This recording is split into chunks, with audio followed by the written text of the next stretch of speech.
Welcome, ladies and gentlemen, to another edition of Inside Sharks Podcast. Me, muting myself as usual on another episode. Alongside me is the head coach of the Jacksonville Sharks, Jason Gibson. Hey, what's going on? I was supposed to talk right now. It's fine.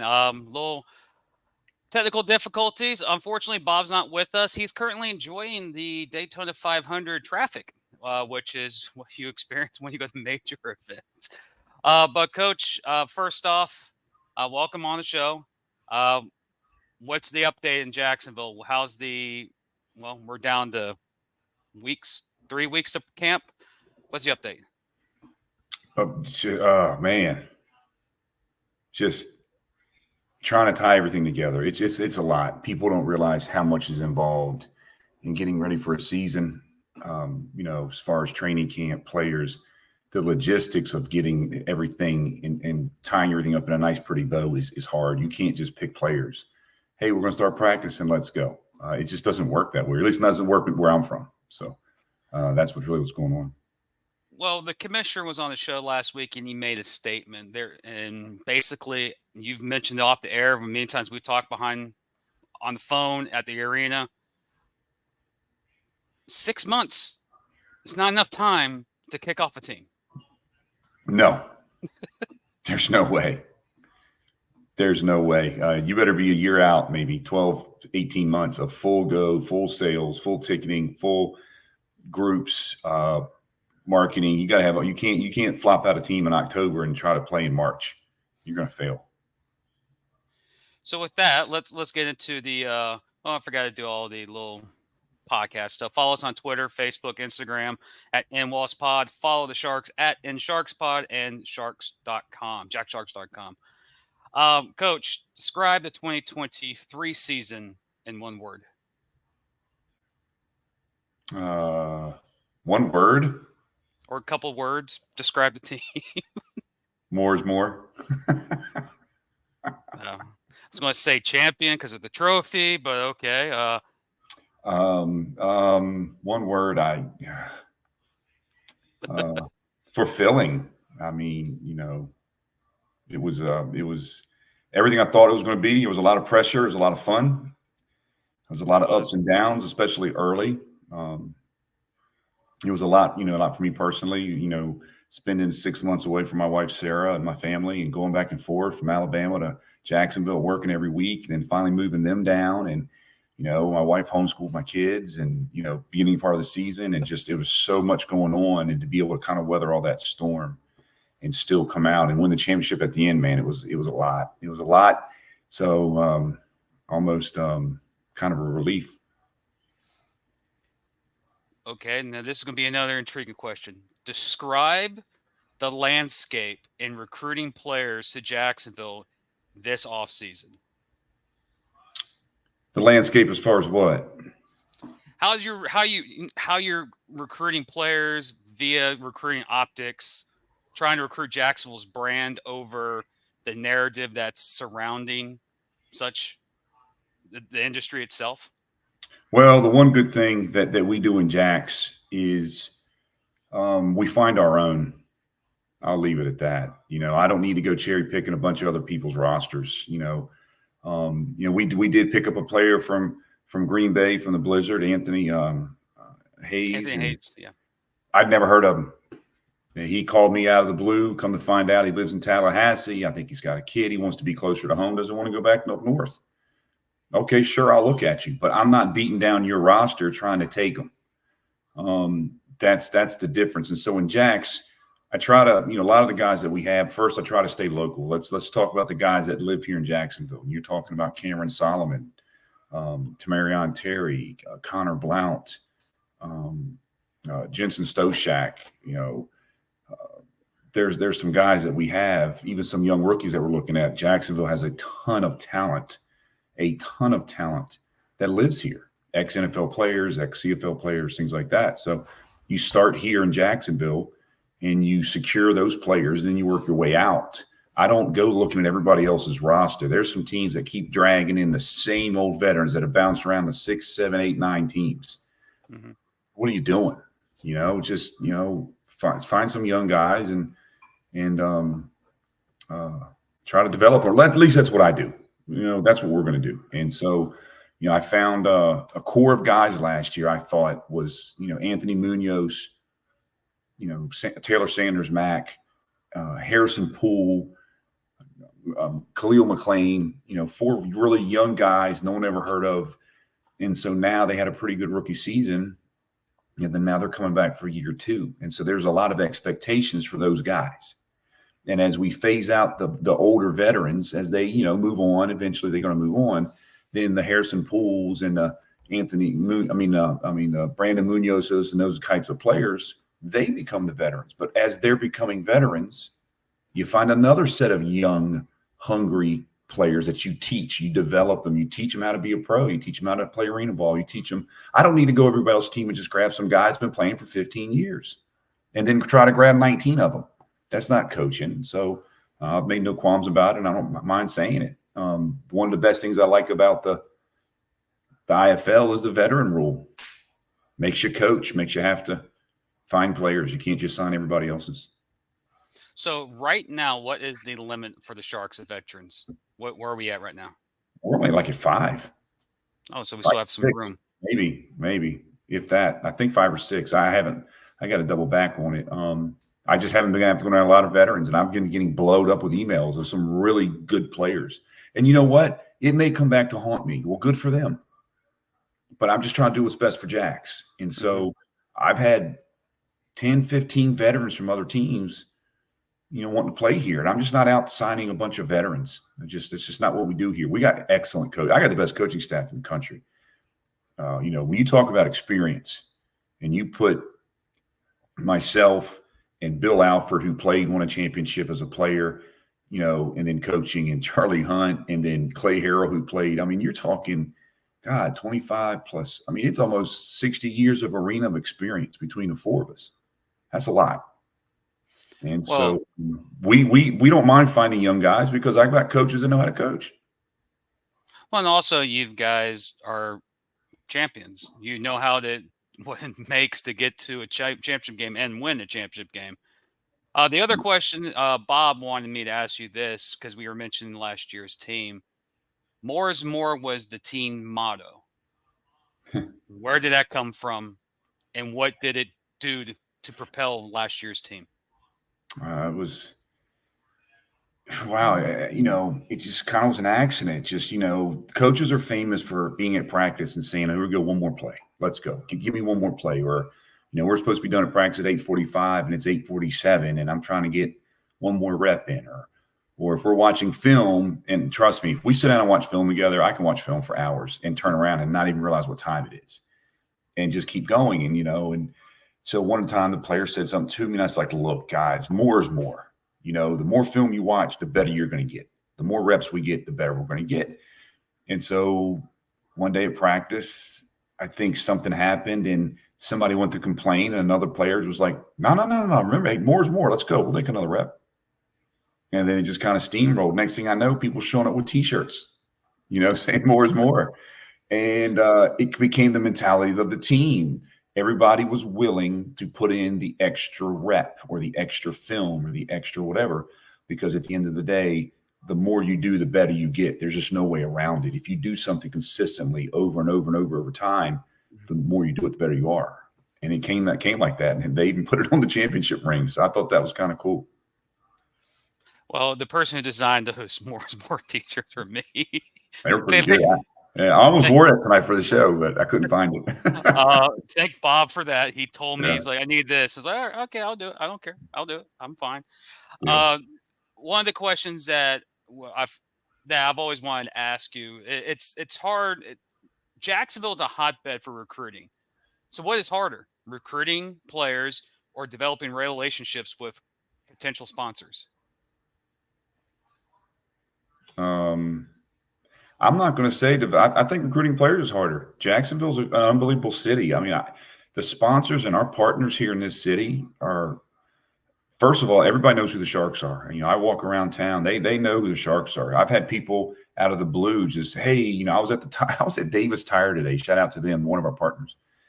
And the guys changing the tires came up to me. They were like, Coach, man, we are so excited about this new league. We can't wait to see. And they started naming off teams. And I'm thinking, are you kidding me? This is great. So our partners in this city are really awesome. And, of course, our staff with Steve Kern and Tim and David and Catherine and Stephanie, everybody in the office, what they do on game day to create an atmosphere is what makes the Jacksonville Sharks the Sharks. There's a lot of teams out there that win, but when you put I like to think that I recruit players the way the Sharks run their organization. It's not always just about winning. So for me, it's not about just getting the best athlete. It's getting the best athlete, getting the best person, the best off the field player. There's a lot of things that factor in recruiting a player. It's not just can he run a 4.3 for me. And I think the Sharks organization does the same thing it's not just about winning games. It's about entertaining our fans. It's about taking care of our sponsors, taking care of our partners, making sure that if you decide to spend your money with a company as a group night and you come in with a group, that you're going to have the best time you can possibly have. And you're going to want to come back. And so our organization does that. And I'm just fortunate to be part of it. Well, speaking of the transition to the IFL, a lot of differences between the IFL game compared to the arena game. Yeah. You're the coach, so you're the one that has to watch all the film, depending how you're going to do your offense. Really can't explain it because that could be a 2-hour podcast. The differences of the two games. You want to bore people.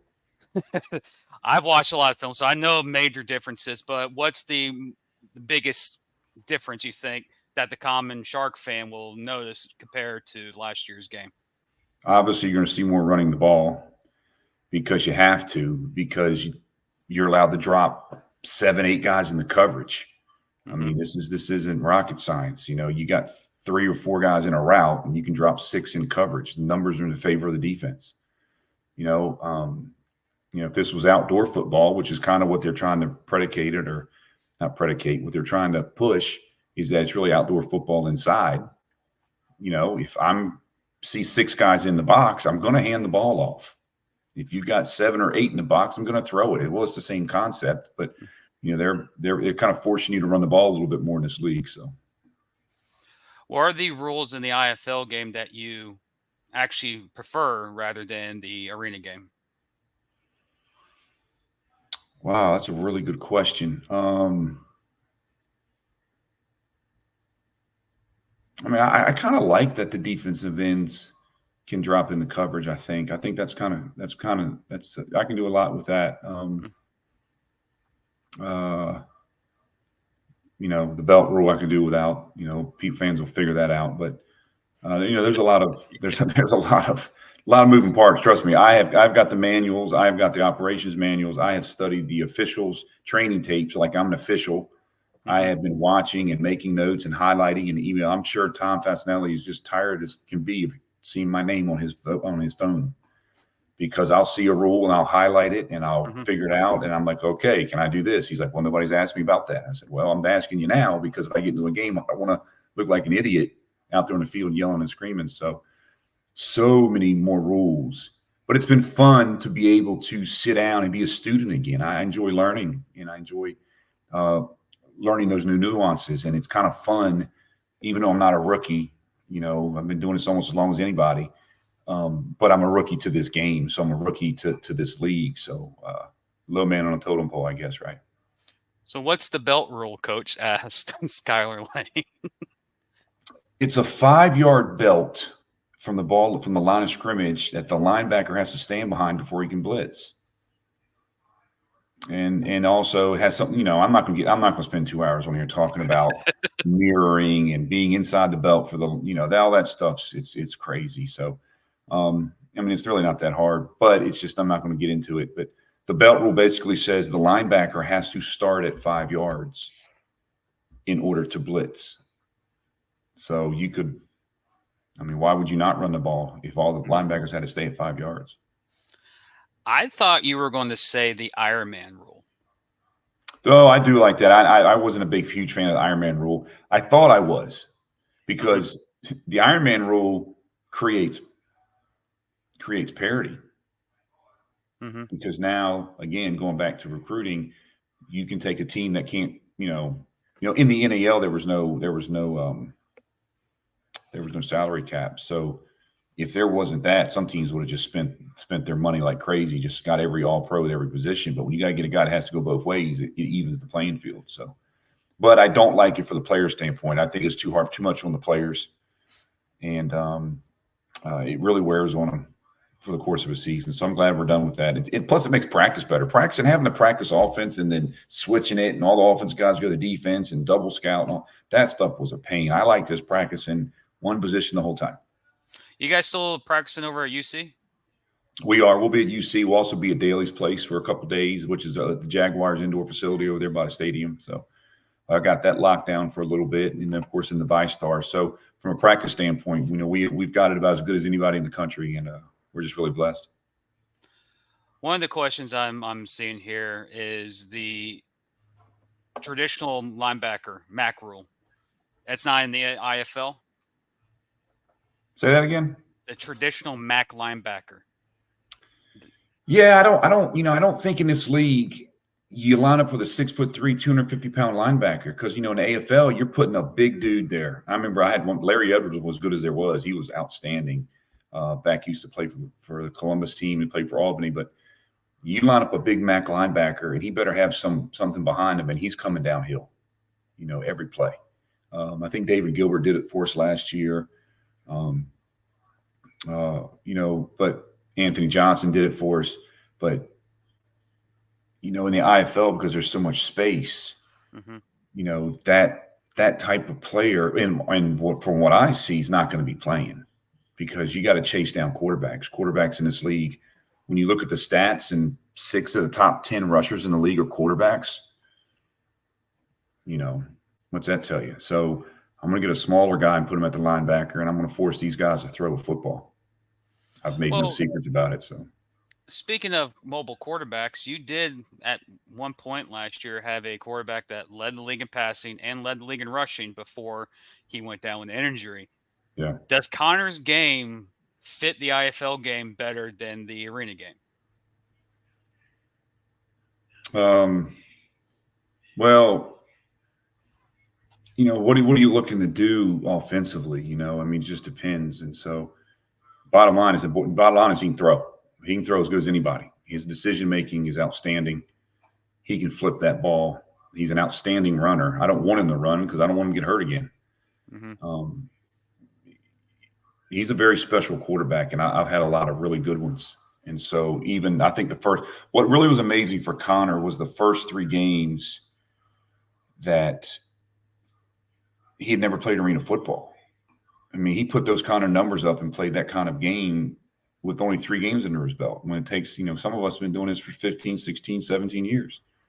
For him to come out there and just sling it like that and feel comfortable, the sky's the limit for him. And his upside is outstanding, but he's a very special player. What changes are you most looking forward to in the IFL compared to last year in the NAL, in your opinion? You mean rules, players, off the Anything. field? I love the organization. I love the coaching. I think the coaching is going to be outstanding. You've got some really good coaches in this league, and that makes it fun. Everybody wants to compete. If you're not a competitor, then what are you doing? So I'm excited about that because nobody wants to, nobody wants to play Little Sisters of the Poor every week. You want to compete against the best. And there's just some really good coaches in this league. I'm looking forward to that. And I like the organization from Todd Tyron down, the discipline of the league, the structure, the things behind the scene that as long as I've been doing this, they have their act together. So rules or no rules, whether I like the belt or don't like the belt or want to run the ball or all that stuff, that's really irrelevant. Bottom line is this is still a business, and they run it like a business, and they do a really good job.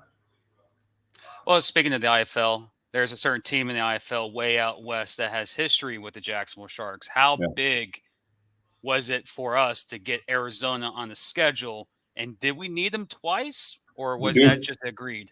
You wanted it twice? I think, speaking off the record, but I don't get in trouble for this, part of us joining the league was we had to play Arizona twice.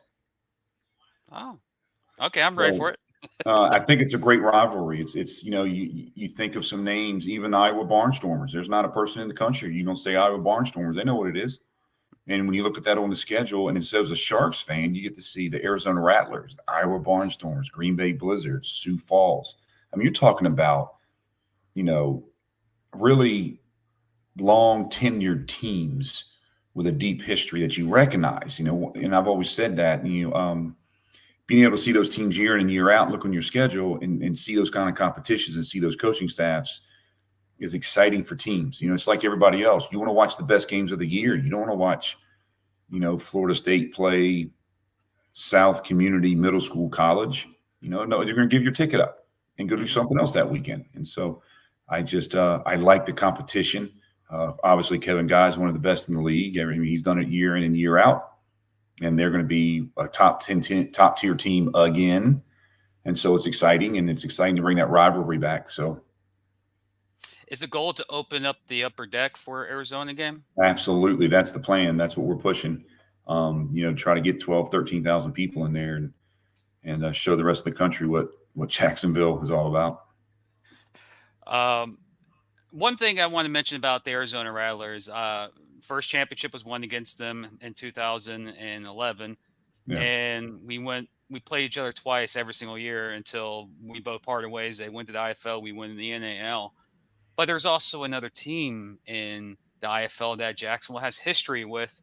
They were in the NAL, and then they went to the IFL, and that is the Massachusetts Pirates. You've coached against them when you were in Columbus. Yeah. What are you right now preparing for up in Mass, or is their roster just still too many questions up there to actually game plan what Mass may bring to us in week 1? Talent. They're going to have talent. They're going to have a lot of talent. Everybody in the league knows that.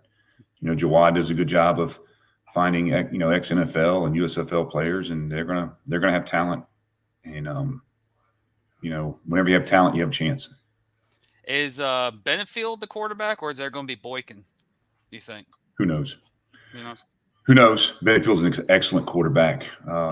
He's a really good quarterback. Probably one of the better passers in the league. I think the kid they had last year, Russo. I even tried to get him in Columbus, I think. He's a pretty good passer too. So, they got a good staff up there. Mark Stout is a good coach. He knows what he's doing. So, Massachusetts, for us to start the season out on the road with Mass, I mean, it doesn't get any tougher than that. But it's fun. Looking forward to it. Jawad and them do a really good job of putting on a professional product with that team, with that talent they're going to have. Yeah. Who do we need to go after about our schedule? Like, we go at Mass and we travel to Vegas. Like, that's 2 long road trips to start the year. What's longer, a 3-hour plane ride or a 7-hour bus ride? 7-hour bus ride. Yeah, I'll take the flight. Financially, I get it. Yeah. But I'd rather fly 3 hours to Boston than take a 7-hour bus trip to Carolina, to be honest with you. So, and I guarantee it's one stop. Well, is it your flight to Boston? Is it direct, or you got to stop? I think the flight to Boston's no, it's not. We got to stop at LaGuardia. They're all one stops. We only have one flight that's nonstop. But also with Mass and Arizona and Iowa, there's a lot of history in the IFL, especially with the team in Sioux Falls. They just had a legendary coach, Coach Riggs, just recently retire. Right. Talking about the teams in the Eastern Conference that will play multiple times, Sioux Falls stands as that team that's conquered many seasons. They've won 12 total championships as an organization, 7 in the IFL. Are they low-key the team to beat in the East, or is it Frisco, in your opinion? Besides us, of course. I have no idea. I really don't. Coach, you're not watching film? I watch film, but I couldn't tell you one player in them guys' teams. I watch a lot of film. Mm-hmm. If I'm not trying to give bulletin board material, but obviously every coach is going to pick themselves. So let's just take us out of the equation. I think Massachusetts is a team to beat in the East, but I'm new to this league. I don't know. Coach Riggs is probably one of the best coaches to ever do it, and losing him with any organization starting fresh, that's a big thing to live up to. So he was He was a rules guy. He knew the rules as good as anybody there was, and everybody will tell you that. So, and of course, Frisco's good. I think they signed the Edwards kid back at quarterback, and he's a prolific MVP caliber player. And when you have a guy like that, a Lamar Jackson type quarterback, which he is, you're going to be in every game. And of course, injuries play out, and 16 games plays out. So, what's good the first 2 or 3? Once you start playing 16 games, it's just a battle. It's a matter of nutrition. With the schedule, it looks like it's more, you could say it's friendly, because last year's schedule was so, we didn't know who we were going to play in 2 weeks because it kept like changing. With the schedule in the IFL, 19 weeks, 16 games, 3 bye weeks. Yeah.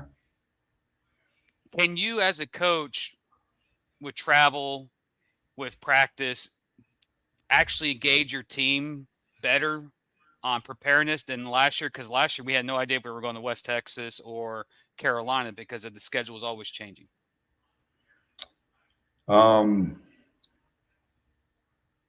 The stability does help.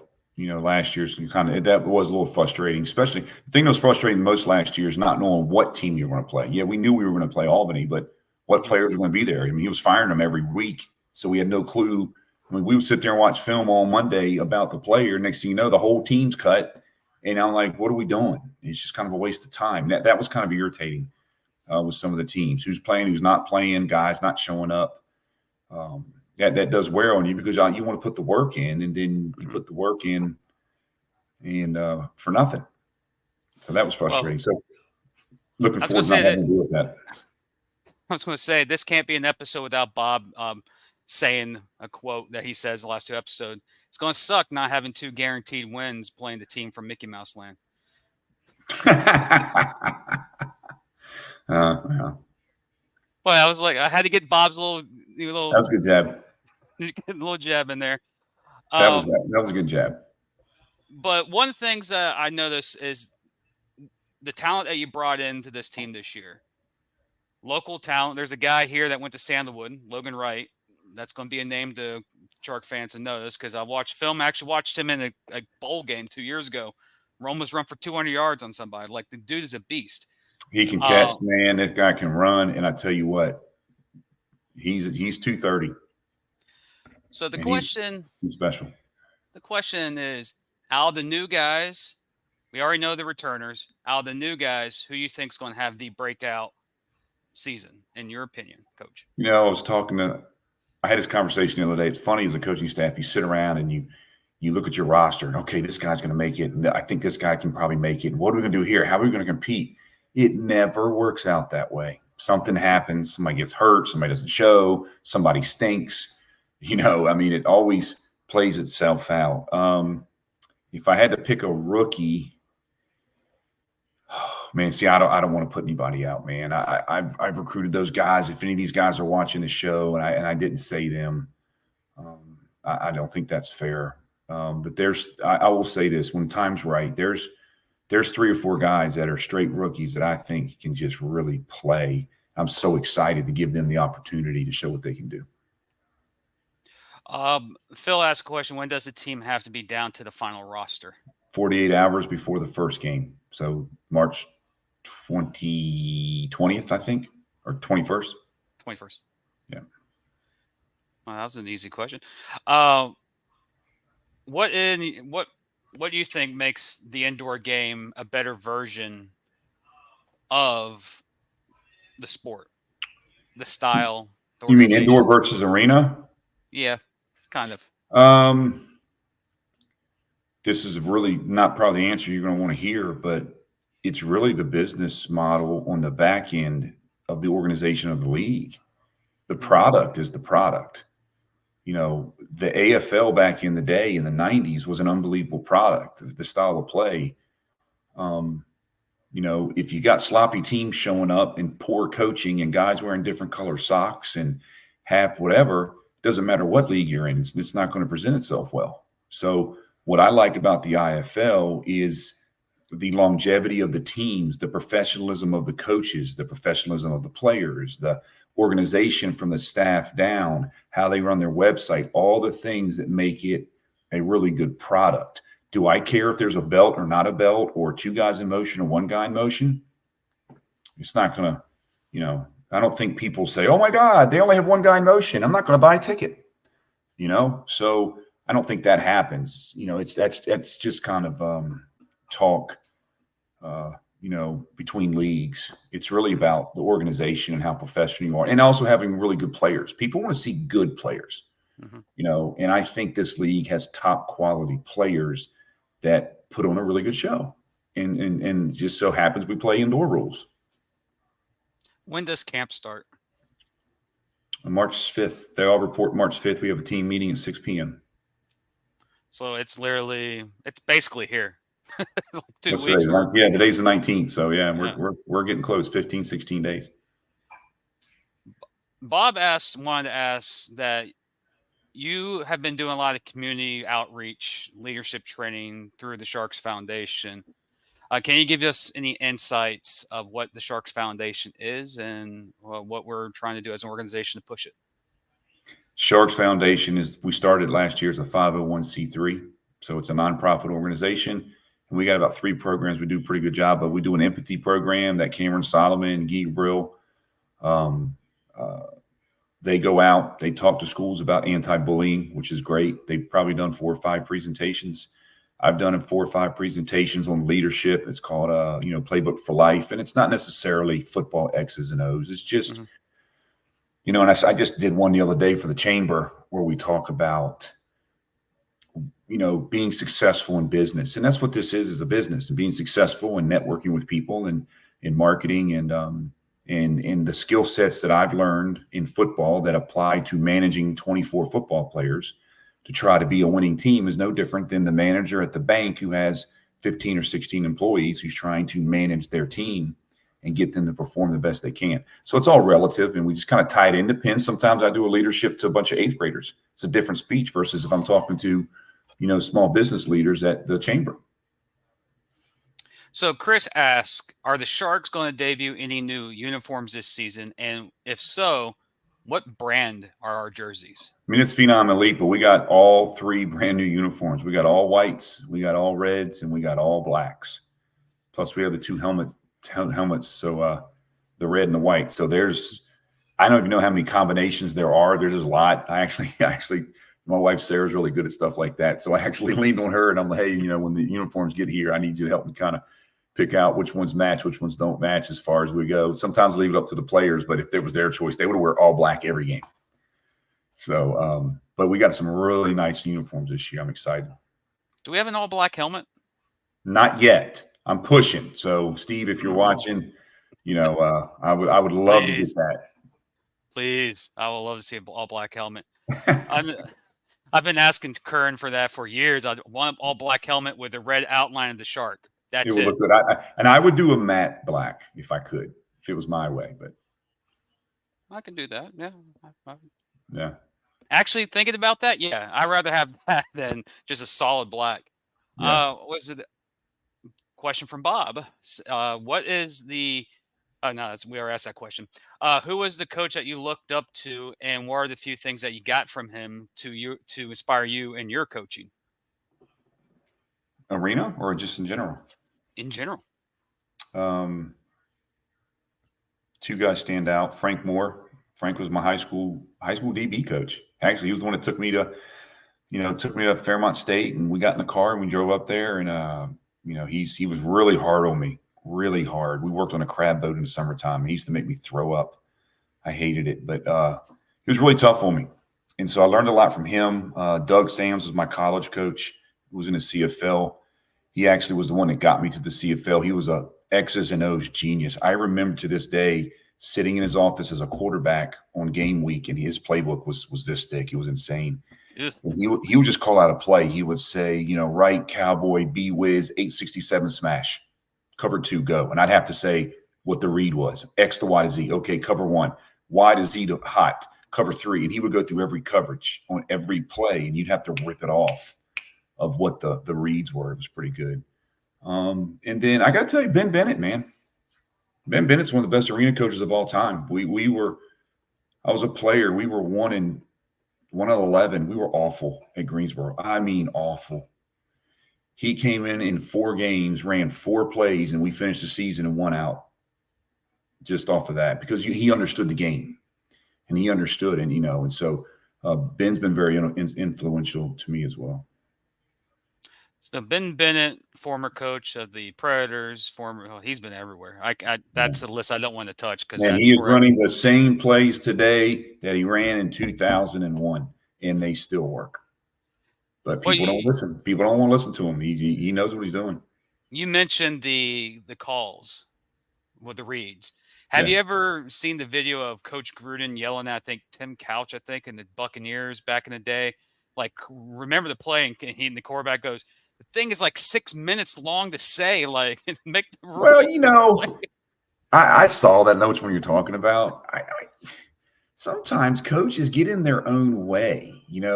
I was talking to one of our players today about a certain formation. I've been really communicating with the players about the IFL this year and what we're going to run. I'm trying to stay basic because if you don't, you can sit there and watch film and make up all kinds of stuff, and you can create all these long verbiages and for no reason, and that's just my opinion. Half of my stuff's like 3 words and we're out.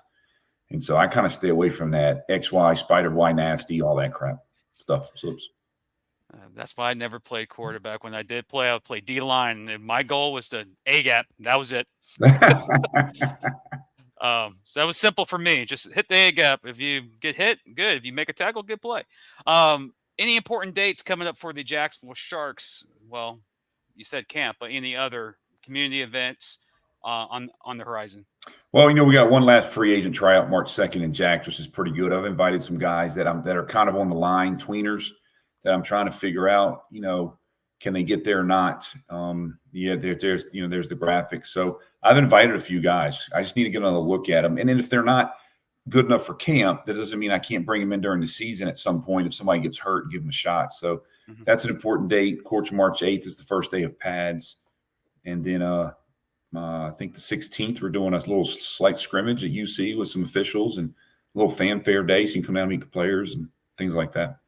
That's the first dates. And then, of course, March 23rd. Everything after March 23rd, I'm going to give you the coach's speech. I really haven't even thought past that date. So out of all the games we're playing, a lot of players and coaches would say, we're just looking to the first game. But if there's one game this season that you're looking forward to, what game would that be? I got to tell you, the first game. I'm sorry. I'm not trying to be that guy and give you that speech. Usually, last year I would have told you, I'm looking on that schedule and you're playing at Mass, and we've never played these rules before. So from that standpoint, I can't wait. I can't wait to do it and see what it's like. If I had to pick a team on the schedule, like what am I? All of them. I mean, I'm not.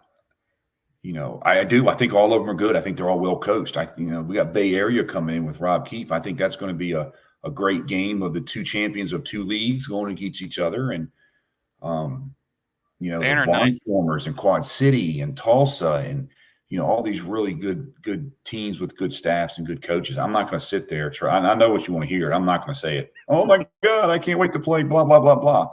Whatever. I want to play. I'm excited to play all of them. Drama. We need drama. Nah, I'll pass. Matt Patton asks, what is your favorite theme night? Star Wars. All day. 2 Star Wars. Because when they all came out, the Legion or whatever, them things are real, man. That stuff's fun. I like Hawaiian nights. I like the coach's Hawaiian shirt that we got. That was fun. I still wear it. And Star Wars is my favorite, but of course, military appreciation here in Jax is huge because we have 2 military bases within the city limits, and I think that was the last game that we touched. Almost 9,000 was last year's military appreciation. Yeah, that is a good one. That is a good one. I don't want to discount that too now, but that Star Wars night's pretty cool. Skylar has an interesting question for you. Will you hit the tables at Caesar's Palace when you go to Vegas? Not allowed to bet in the IFL. I can because I'm not good. Yeah. So that's a nice try, Skylar. Nice try. Speaking of betting, we've talked about this before. It's simple bet IFL you can bet on. Is there anything in the state of Florida that you're trying to push to get for that, or is we're just Well, I mean, from what I know, Simple Bet's a partner with the league, so I'm Mhm. pretty sure that Hard Rock Digital is going to pick up the games, and people in Florida can bet on our games through Hard Rock Digital. Oh, great! So I can lose more money on the Yeah. game. So You're not going to lose any money betting on us. no, no, I do with the other team across the street. I Well, don't want to talk about them. yeah. Last the wrap it up. We've talked about the returning players, Cam Solomon, to name a few. How is important is it they have those returning players, especially with the team that won the championship last year? And will they be presenting a championship banner, or is the team presenting a championship banner on the first home game against Bay Area?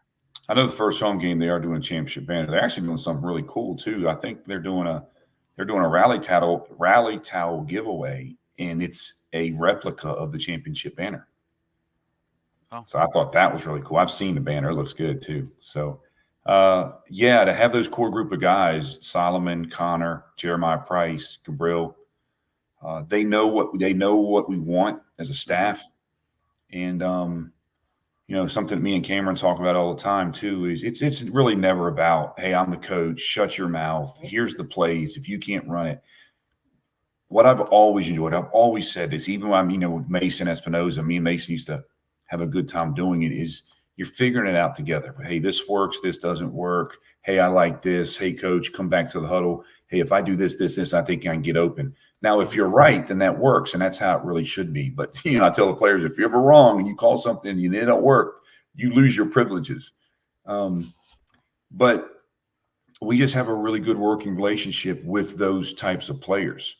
And it's not, trust me, and I know how a lot of some of these coaches are. It ain't no, oh, we're buddy, and I'm a player's coach. I don't need to do all that. I'm out there to win games and teach football. And when you have that mentality, the players will respect it, but also you respect them. They're the ones doing it. So I may want to call, and I'm going to say this one for my wife, Sarah, because she knows it's my favorite play. I'm going to say right 50 pogo. But I may call the play, but if we don't have the personnel to run it, or if we're just not really good at it, then I've got no problem adjusting. I don't have an ego about it. hmm If our, 1 year we could be a sail team, 1 year we are a pogo team, 1 year we're a heavy trips Z high team. It just kind of depends on personnel. And I have really good veterans that know how to um, uh, go through that journey with me and figure it out. And it's just really fun banter back and forth to get to that common goal. And in that way, you respect it. And so that's the most fun for the game for me, is getting the guys to feel like they have ownership in it. Not that they're running it. They still know who the head coach is when I walk on the field, but just to give them ownership in it, I think they take more pride in it. So I have literally one final question. Sure. Last year, the deuce was a big thing in our NAL. Are we going to adapt that here this year? Are you going to go for deuces, or is that just too much risk? Doesn't the For IFL have deuces? It does, right? Yeah. yeah, but if you miss it, it's like the 20-yard line, miss it again's at the 25. So you're basically giving up half the field. I don't care. I'm kicking it. I'm kicking for two. Think about it. If I make two deuces, I just gained an extra possession. You have to score another touchdown. hmm I just got an extra possession without you ever touching the ball. So what if I care if the ball's in midfield? The end zones are 8 yards deep. Good luck. The hardest place for the score is inside of 10 anyway. So it's really kind of funny why, it doesn't matter to me. I'd rather have you close to the end zone where you've got 8 guys on offense, 8 guys on defense. So you got 16 guys inside of a little teeny space trying to get into an end zone, versus giving you the length of the field and being able to use separation and use expansion of the defense. So I'll kick you through a deuce all day long, because guess what? You're never going to run a touchdown back on me. And I've watched enough IFL film this year. Trust me, there's been a lot of kickoff returns for touchdowns. No, So you know why? I There's think no we got to big. get kickers. Huh? Well, it's not because there's no offensive lineman doing kick coverage and D linemen. No. They're all Oh, athletic yeah. people. No, I mean, I've seen a lot of touchdowns on kick returns for touchdowns. And so, I recruited a kicker to kick the deuce. I didn't recruit somebody to pooch it. So, you want more returns, put the nets up. Okay, well, that's good. That's a shot across someone's bow, but also because of the one thing I know you watched the championship game last year between Sioux Falls and Bay Area. And the reason why Yeah. I brought up the deuce question is because they even said in the game the average starting field position in the IFL game is the 21-yard line. So why not kick the deuce? You're still going to. It's not going to affect the Right. starting Yeah. position. It doesn't make any sense. I mean, if you're scoring, again, if you make 2 deuces, that's 4 points. You have to score another touchdown. Yeah. I mean, And look, I'm just telling you, we lost at Albany in the championship game. We outscored the Empire when I was in Columbus. We scored more touchdowns in the game than they did. They won by 8. Peterson that hit 4 deuces, and we missed a bunch of extra points. I that was mean, the Antoine Grant show. yeah, it Mason and matters. Antoine. It matters. And so we're going to kick them. We're going to kick them. Any final? Well, the final, not really question. What can Shark fans expect from this year's team heading into the final 2 weeks before camp? I tell you what, we got a lot younger this year. I think we're a lot faster all around, with what we're doing. So I'm going for a little more speed just because of the offense in this league and the quarterbacks, run around. I call it a fire drill, drop back, scramble, scramble, scramble, throw, or scramble, scramble, scramble, run. So I think we got a little more speed on the field. They're going to see a lot of quality teams and some really well-coached teams. And so it's exciting to go into week 1 and have 8 games to watch along with the Sharks, or 7 more games. So you can watch the Sharks, and then you can watch 2 more nightcaps of the games out west, versus last year we were lucky to have 2 games on a week, and somebody had a bye. And so I think that was a little bit of annoying. So from a fan entertainment standpoint, I think it's going to be fun to be able to see all the different teams and different games and really have a true, bunch of teams playing. So I'm excited. That's what they're going to see. Well, there's one player I'm very excited about, and you recently got him. Your boy that you coached in Columbus, now here in Jacksonville, Yerk Jones. I think we might have the best defensive line in the league, honestly. I tell you what, man, listen, I'm not picking. I know exactly what I was going for with the D-line. Jeremiah Price is the best in the league. There's nobody's going to dispute that, and there's nobody can put up to say anything different as far as DN. But then you put him with Orrick Jones, Marcus Bragg. Wow, the kid out of Auburn we signed, Anthony Hayes out of Florida, out of Tallahassee with the Blizzard last year. That guy was second team All IFL, and his film's really good.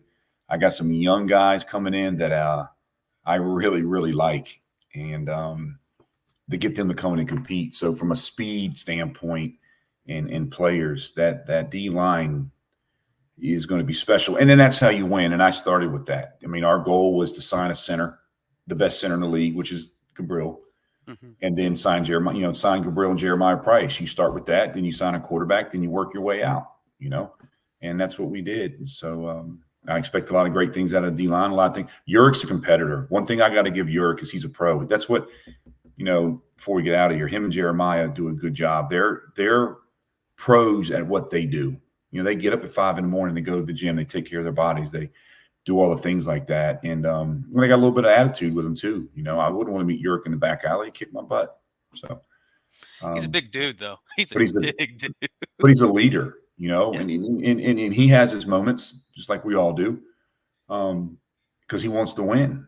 He wants to win, and so you put him with Jeremiah, and then you get some young guys around him with what we have coming in, and they can kind of rub off and teach. And of course, it ain't no secret. I mean, it's already in transactions, but we signed Jabari Gorman, and he's the best DB in the league. So you put that on the back end with Jeremiah Price and those guys on the front end. It's exciting. For me, super fan who's watched you sign players left and right, I look around at the rosters I know the other teams have. I think we're the team to beat in the East. It's my opinion. I know I'm a homer, but I think we're the team to beat in the East because the IFL is not ready for Cam Solomon and Tamora and Terry. crap, Tamorian was jumping over people like it was nothing last year. Like it was like every single game you saw him hurling somebody. I don't think the IFL is ready for that two-headed duo of Cam and Terry.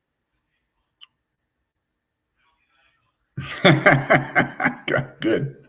Yeah, I concur. So they're all good. I'm just really excited. They're all good. Again, we got some special kids at running back too. So I got two other kids we're bringing in, two other young men outside of Logan Wright and they all have a different thing that makes them special. So, but it all starts with O-line, D-line. It starts with quarterback play. And, I said it here, mark my words, Connor's going to lead league in passing. That's a given. Well, I think that we should end this show on that. With Connor, I'd rather have wins, though. I'd rather have wins than stats. I could care less about the stats. I'm just saying he's that good. And so, but I've got, even with that said, I've got another quarterback coming in that I really, really like. That's going to push him hard. Along with Eddie Brill, you got Eddie Brill in the mix too. So you got three really good quarterbacks. And you never know how it plays out. Last year we were all on Graham Kelly, and he was going to be our starter. And all of a sudden, 3 days into camp or whatever it was, I can't remember, I'm looking around for a quarterback. So you got to try to bring the best talents you can. And so when you talk about, I brought in Bobby, I brought in Eddie, you bring in Connor, you bring in the best you can find and let them all compete and figure it out. So, on paper, Connor's the guy, but if somebody beats him out, somebody beats him out. That's out of my control. That's their control. So when's the championship game? Is that August 11th? Come on, I really don't even know. Nice try. I really come don't. On, Coach. I don't look that far ahead. I don't look that far ahead. So, man, that's a good one. Because there's a certain team that we have, you could say we're used to over in Texas. Let's just say I'm good colleagues with them. We banter back and forth. We want to see that matchup in late August. So, with that, that's a tough division, man. I got to be honest with you. Good luck with that. I mean, that's kind of the old SEC West. That's a tough trek for that side for whoever you're talking about, and that's going to be tough. You got some really great coaches over there. Any final words, Coach? No, man. It's been a long off season in a good way. I'm excited to get back and really get into this league, and be back with the players. It's always fun, and it's I say it over and over. People get tired of hearing it, man. But this is like the creme de la creme of arena football or indoor football world is Jacksonville, and I'm sitting in it. I'm get to live it every day, in a great place and a great spot with a great wife and a great family. So I got everything. I got the world in my hands right now. Well, with that, Coach, we'll sign off here on this edition of Inside the Sharks podcast. Remember, Shark fans, get your tickets now. We'll play an ad. Tickets available. Theme nights, Western night against Bay Area. I think it's the first theme night. Banner night. There's so much crap going on that day. Remember, go to jacksharks.com. Visit Jack Superfans to get a hold of me and Bob and get a part of a group that we're pushing forward. Follow us on all social media. That's Coach Gibson. I'm Jim Renier. This has been Inside the Sharks podcast, episode 3. We'll see you next week with the wide receiver room with Cam Solomon and probably Tamorian if he's available. With that, that's Coach. I'm Jim. Inside the Sharks podcast. We'll see you next week.